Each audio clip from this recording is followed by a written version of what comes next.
Hello everyone, welcome to our channel Kumari kitchen. మనకి మెత్తటి దూది లాంటి దోశ నోట్లో పెట్టుకుంటే వెన్న పూసలా కరిగిపోయేలా స్మూత్గా దోశ రావాలంటే నేను చెప్పిన కొలతల్లో మీరు చేసినట్టయితే దోశ చాలా స్మూత్గా ఉంటుంది. తినే కొద్దీ తినాలి అనేలా ఉంటాయి. మీరు 2 దోశలు తినేవాళ్ళు 5 దోశలుగా తింటారు. ఇప్పుడు ముందుగా ఒక పాత్ర తీసుకోండి.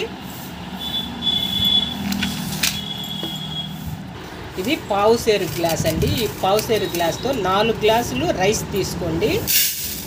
2 3 4 అండి. 4 గ్లాసుల బియ్యానికి ఇదే పావుసేరు గ్లాస్తో ఈ పావుసేరు డబ్బాతోనే పావుసేరు మినప్పప్పు తీసుకుందాము. ఇప్పుడు ఇదే డబ్బా అండి. మనము ఈ డబ్బాతో 4 గ్లాసులు బియ్యం తీసుకున్నాం కదండి. ఇదే డబ్బాతో ఒక డబ్బా మినప్పప్పు తీసుకుందాం. ఈ దోశ మనకి స్మూత్గా రావాలి అంటే ఒక 1/2 స్పూను మెంతులు తీసుకుందాము. ఇప్పుడు ఈ మినప్పప్పుని, బియ్యుని, మెంతుల్ని ఈ మూడింటిని కలిపి మనము ఒక 5 గంటల పాటు నానబెట్టుకోవాలి. మనకి ఈ దోశ స్మూత్గా రావాలంటే చూడండి, ఇది టీ గ్లాస్ అండి. ఈ టీ గ్లాస్ నిండా మనము సగ్గు బియ్యాన్ని తీసుకుందాము. ఈ సగ్గు బియ్యం 5 గంటల పాటు నానబెట్టుకున్నట్టయితే మనకి చాలా స్మూత్గా వస్తుంది. ఇప్పుడు బియ్యాన్ని, మినప్పప్పు, మెంతుల్ని మాత్రము ఒక 5 గంటల పాటు నానబెట్టుకొని ఈ సగ్గు బియ్యాన్ని 5 గంటల పాటు నానబెట్టుకోవాలి. చూడండి, ఇప్పుడు మనము 5 గంటల పాటు మనము బియ్యాన్ని, మినప్పప్పుని, మెంతుల్ని నానబెట్టుకున్నాం కదండి. చూడండి, మనకి ఇప్పుడు ఈ బియ్యం అయితే ఎంత స్మూత్గా మనకి నానిపోయాయి. చూడండి, మినప్పప్పు చూడండి మనకి బాగా ఇలా నానిపోయింది. ఈ సగ్గు బియ్యం కూడా చూడండి, మనం 5 గంటల పాటు నానబెట్టుకున్నాం కదండి. చూడండి, మనకి ఎంత మెత్తంగా దూదిలాగా చూడండి ఇటు నానిపోయి. అప్పటికప్పుడే మీరు సగ్గు బియ్యాన్ని వేసినట్టయితే మీకు సగ్గు బియ్యం మిక్సీ పట్టినప్పుడు తిరగదండి, గట్టిగా ఉంటుంది. ఇది 5 గంటల పాటు ఈ సగ్గు బియ్యాన్ని నానబెట్టుకోవాలి. ఈ నీళ్ళని వేస్ట్గా పారబోయాల్సింది పని లేదు. మనం వీటిని ఇలాగే మిక్సీ పట్టేసుకుందాం. ఇప్పుడు నాతోటే వచ్చేయండి, మిక్సీ పట్టుకుందాము.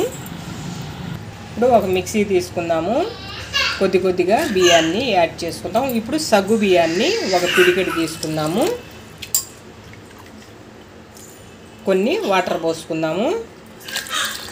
ఇప్పుడు మిక్సీ తిప్పుకుందాము. చూడండి, దోసపిండిని ఇలా మెత్తగా మిక్సీ పట్టుకోండి. మరి నూక లేకుండా మనకి దోశ సాఫ్ట్గా రావాలంటే ఎంత వీలైతే అంత మెత్తగా మిక్సీ పట్టుకుంటే మనకు దోశ స్మూత్గా వస్తుంది. మిక్సీ పట్టుకున్న పిండిని ఒక దబర్లోకి తీసుకుందాము. ఇలాగే మిగతా పప్పుల్ని మిక్సీ పట్టుకొని అన్నిటినీ ఒక దబర్లో పెట్టేసుకున్నాము. కొంచెం సగ్గు బియ్యాన్ని కూడా తీసుకోండి, కొంచెం వాటర్ పోసుకోండి. ఇప్పుడు ఇలా మిక్సీ పట్టుకున్న ఈ బియ్యం పిండి, మినప్పిండి, సగ్గు బియ్యం పిండిని ఇలా ఒక నైట్ అంతా ఇలా వదిలేసేయండి. మరుసటి ఉదయానికి మీకు దోశ ఎలా పోసుకోవాలో ప్రాసెస్ని మీకు చూపెడతాను. ఇప్పుడు ఒక మూతను పెట్టేసి అలా వదిలేసేయండి.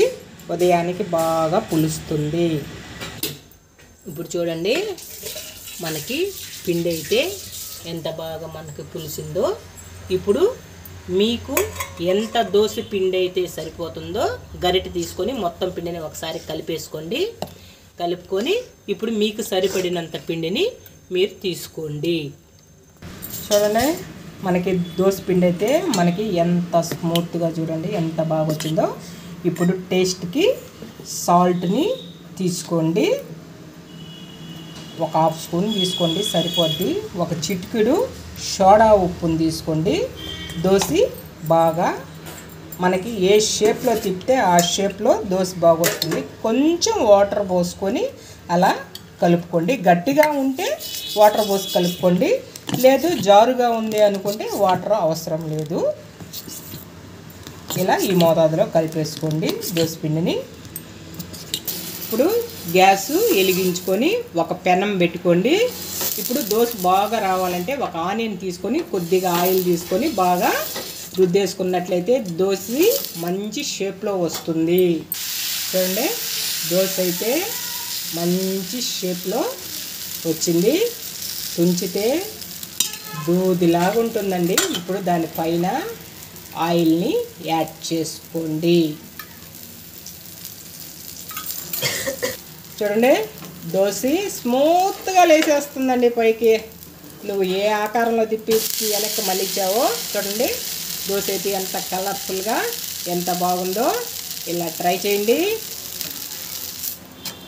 అంతేనండి దోశ.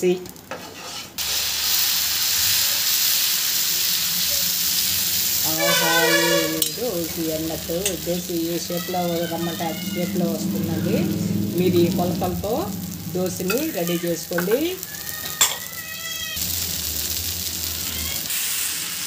ఇంతేనండి, దోశ రెడీ అయిపోయింది. మీకు నచ్చినట్టయితే ప్లీజ్ లైక్ చేయండి, షేర్ చేయండి, సబ్స్క్రైబ్ చేసుకోండి. మీ స్నేహితులకి, ఫ్రెండ్స్కి షేర్ చేయండి, సపోర్ట్ చేయండి. ఓకేనండి, మరొక రెసిపీతో మళ్ళీ రేపు కలుసుకుందాం. చూడండి, ఎంతో టేస్టీ చట్నీ దోశతో తిన్నట్లయితే అమోఘం అండి. టేస్ట్ అదిరిపోతుంది. చూడండి, స్పాంజీ లాంటి దోశ ఎలా ఉందో చూడండి, స్మూత్గా. ఇప్పుడు నోట్లో పెట్టుకోండి, తినండి. మీరు ఇలా ట్రై చేసుకొని తినండి. ఓకేనండి, బాయ్.